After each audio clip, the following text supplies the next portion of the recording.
Imagine you're sitting at your kitchen table on a Tuesday evening. Not because anything is wrong, but because something feels off. You opened your banking app to check if a bill went through, and instead of closing it straight away the way you normally do, you just sat there.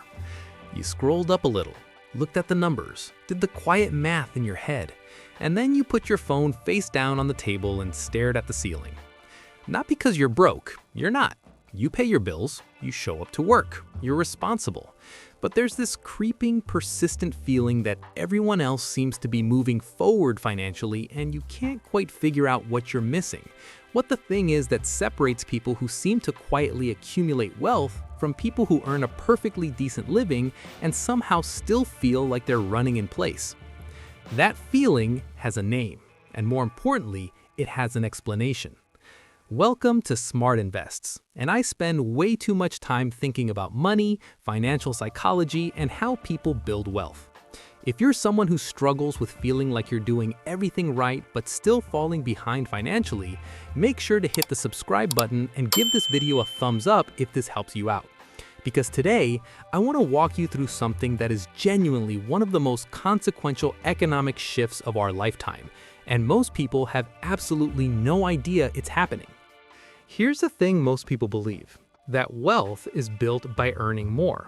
That if you could just get a raise, land a better job, start a side hustle, you'd eventually get ahead. And look, income matters. I'm not going to pretend it doesn't. But here's what the data actually shows. And this is where it gets really interesting. The majority of people who crossed the $1 million net worth threshold over the last 15 years didn't do it by dramatically increasing their income. They did it by being positioned inside a system or capital was already moving. The myth is that wealth is earned. The reality is that wealth is mostly received, not through luck or inheritance, but through being structurally positioned in the path of economic momentum that was already in motion. Understanding the difference between those two things is probably the most important financial concept you will ever encounter. So what does that actually mean in practice? Let me give you the clearest framework I know. Think of the economy not as a flat playing field where everyone competes for the same resources, but as a river. The river is always flowing. It doesn't care who you are. It doesn't care about your income or your job title. What it cares about is whether you're in it or standing on the bank watching it go by. Right now, that river is carrying something we haven't seen in living memory. Approximately $124 trillion in assets that are in the process of changing hands between generations. That number comes from Cerulli Associates, a research firm that tracks wealth distribution, and their projection is that this transfer will unfold between now and roughly 2048. To put that into perspective, it exceeds the total annual economic output of every country on Earth combined. It is, by every measurable standard, the largest transfer of wealth in recorded human history, and the overwhelming majority of people have never heard of it. I want you to imagine a large boulder sitting at the top of a hill. It has been sitting there for 80 years, accumulating mass, while a single generation, the baby boomers, built businesses, purchased homes, invested in markets, and quietly gathered more economic weight than any generational cohort in history. That boulder currently represents about 52% of all household wealth in the United States. That's roughly $78 trillion concentrated in a single generation. The youngest members of that generation are now in their early 60s, the oldest are approaching 80, and that boulder is beginning to roll. Here's what most people don't realize about a boulder rolling downhill. It doesn't just transfer energy to whoever happens to be standing at the bottom. It moves everything it touches along the way. When that level of capital moves, it flows into investment accounts and drives asset prices up. It flows into real estate and reshapes housing markets. It funds new businesses, accelerates job creation, and redirects trillions of dollars toward entirely new sectors. The wealth transfer isn't just about who inherits what, it's about what happens to the economy when that much capital starts moving at once. This is where it gets really interesting, because the people who will benefit most from this shift are not necessarily the ones receiving the largest inheritances. Cerulli's research actually shows that about 62% of the assets being transferred will flow from high net worth and ultra high net worth households, which represent just about 2% of all families. Most people will receive modest inheritances or none at all, but that doesn't mean most people are locked out of benefiting. It means most people need to understand a different mechanism, the one that actually created 15 million new millionaire households in the United States over the last 14 years. Let me take you back to March 9th, 2009. The S&P 500 had just hit 676 points. Lehman Brothers had collapsed 6 months earlier. The financial world felt like it was coming apart at the seams. Retirement accounts had been cut in half. Every headline screamed that this time it was different, that the old rules no longer applied, that the recovery, if one ever came, was years away. The dominant emotion in that moment wasn't greed, it was fear. Deep, bone-level survival mode fear. And here's what we now know about fear and financial decision-making. When people feel genuinely threatened, their brain's prefrontal cortex, the part responsible for long-term thinking, delayed gratification, and probabilistic reasoning, essentially gets overridden by the amygdala, which is running a much simpler program. Get safe, protect what you have, do not take risks. This is a completely rational short-term response. It evolved to keep us alive, but it is catastrophically counterproductive when applied to long-term investing, because the moments that feel most dangerous are almost always, historically, the moments with the greatest potential for accumulation. A school teacher we'll call Margaret ignored that fear in 2009. She took $50,000 she'd been saving for a house down payment and put it into a simple S&P 500 index fund. Her friends thought she'd lost her mind. Her family begged her to wait. She didn't. That $50,000 is worth approximately $590,000 today. Not because she was smarter than everyone else, not because she had access to better information, but because she understood intuitively that the fear in the room was a signal. Not a warning to flee, but a signal that the crowd had mispriced an asset. What most people don't realize is that the current moment contains its own version of that dynamic. Not a market crash, not a panic, but a massive, slow-moving economic force that most people are ignoring simply because it doesn't feel urgent. The wealth transfer doesn't generate alarming headlines. It doesn't create a visible crisis. It just quietly moves capital through the system. And those who are positioned inside that movement will look back on this decade the way Margaret looks back on 2009. Let me ground this in actual numbers, because the map here is genuinely striking.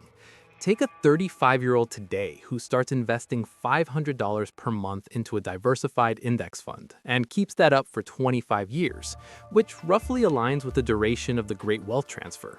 At the historical long-run average return of around 10% annually, that $150,000 in total contributions grows to approximately $665,000. At a more conservative 7% return, it still grows to around $405,000. Now here's the interesting part. Economic research consistently shows that periods of large-scale capital deployment, like the post-war boom, like the 2009 recovery, tend to sustain elevated market returns for extended periods, because the capital being deployed has to go somewhere, and it tends to flow toward productive assets. If the wealth transfer adds even a single percentage point of additional economic tailwind, the 7% scenario becomes an 8% scenario. And at 8% over 25 years, that $500 per month grows to approximately $475,000. Increase the monthly contribution to $1,000, something that becomes more achievable for many people as careers progress, and at 10%, you're looking at approximately $1.33 million from a disciplined, entirely ordinary approach. There's no trick here. There's no timing required. The mechanism is simply this: invested capital compounding over time inside an economy that is about to receive the largest injection of moving wealth in its history. Goldman Sachs research found that investors who missed just the 10 best trading days since 2009 saw their returns drop from roughly 17% annually to around 12% annually. Missing the 25 best days cut returns nearly in half. And here's the brutal irony. Those best days almost always come during the most volatile, frightening stretches of the market, when most people are retreating to the sidelines. Staying invested is not a passive strategy. It is an active psychological discipline, and it is one of the most powerful wealth-building tools available to ordinary people. Something changes in a person when they stop seeing themselves as a consumer of the economy and start seeing themselves as an owner of it. It's not just a mindset shift in the motivational poster sense, it's a structural change in how you make daily decisions. When you're in survival mode, when money feels like something that's always running out, every financial decision is made through a lens of scarcity. You spend to feel better in the short term. You avoid looking at your accounts because the numbers create anxiety. You oscillate between extremes, either spending freely because what's the point, or restricting so aggressively that you burn out and give up. When you have even a modest amount of invested capital and a clear long-term strategy, the decision-making changes. Suddenly, you're thinking about time in decades rather than months. You start evaluating purchases differently.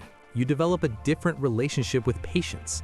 The goal shifts from not losing to actually building. And that identity shift, from financial passenger to financial participant, is worth more over a lifetime than almost any specific investment decision you'll ever make. The sectors most likely to capture disproportionate inflows from this generational transfer are worth paying attention to. Research from Bank of America shows that younger investors, the primary recipients of the wealth transfer, have dramatically different preferences than the boomers who built the assets they're inheriting. They favor technology infrastructure, clean energy, healthcare innovation, and alternative assets over traditional blue-chip stocks and bonds. This doesn't mean abandoning broad market exposure. It means understanding that capital flows are shifting, and the simplest way to benefit from that shift without making speculative bets is exactly what Margaret did. Own the broad market, stay invested, and let the aggregate momentum of $124 trillion in motion do its work. Now, you might be thinking, this sounds great in theory, but I barely have anything left at the end of the month. How am I supposed to invest anything? And that's a completely fair objection. Here's the honest answer. Starting small is not a consolation prize. It's actually the mechanism. Because the compounding math doesn't care whether you start with $50 a month or $5,000 a month. What it cares about is time. The person who invests $100 per month for 30 years will, in most historical scenarios, significantly outperform the person who invests $1,000 per month for 10 years. The variable that matters most is not the amount, it's how long the money is inside the system, compounding. Starting with whatever you can actually sustain without burning out is not a compromise, it is the correct strategy. So what does this look like in practice? There are a few concrete actions that align directly with what the research shows. First, maximize the tax advantage space you already have access to. For 2026, the 401k contribution limit is $23,500 with an additional $7,500 catch-up contribution available for those 50 and older. An IRA adds another layer of tax efficiency on top of that. These accounts allow wealth to compound without the drag of annual taxes, which over decades is a genuinely significant advantage. Second, maintain broad equity exposure through low-cost index funds rather than trying to pick individual winners. As the wealth transfer redirects capital across the economy, owning the whole market ensures you participate in the aggregate movement without having to predict which sectors will benefit most. Third, extend your time horizon deliberately, not just as a feeling, but as an actual written-down plan. What is your invested capital supposed to do over the next 25 years? Having that framework makes it dramatically easier to sit through short-term volatility without making reactive decisions that cost you the best recovery days. Fourth, develop at least a working understanding of financial planning concepts, estate planning, tax strategy, index fund mechanics. The wealth transfer is creating a robust demand for professionals with expertise in these areas.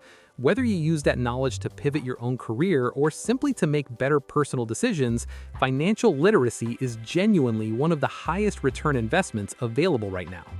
And fifth, if you own real estate or are considering it, pay close attention to geographic dynamics. The data already shows substantial divergence between markets attracting younger, higher-earning workers and markets experiencing population loss. Where you own assets matters enormously over the 25-year window of this transfer. Here's what I keep coming back to when I think about all of this. The information about the 2009 market bottom was publicly available to anyone with an internet connection. The research on the $124 trillion wealth transfer is sitting in publicly accessible reports from major financial institutions. None of this is secret. None of it requires insider access or elite connections. What separates the people who look back on these moments as turning points from the people who let them pass is not intelligence. It is the willingness to act on information that doesn't yet feel urgent. To make a decision for a future self who doesn't exist yet, using discipline that doesn't feel rewarding yet, in the service of an outcome that won't be visible for years. That's uncomfortable. It's supposed to be. Everything worthwhile financially is uncomfortable in the short term and deeply satisfying over decades. You now understand what's moving, why it's moving, and how ordinary people are positioning themselves to benefit from it. The river is flowing. The question is whether you're in it. If you found this useful, subscribe so you don't miss what's coming next. We're going deeper into the psychology of compounding, the behavioral patterns that separate wealth builders from everyone else, and the systems that make financial discipline feel sustainable rather than punishing. I'll see you in the next one.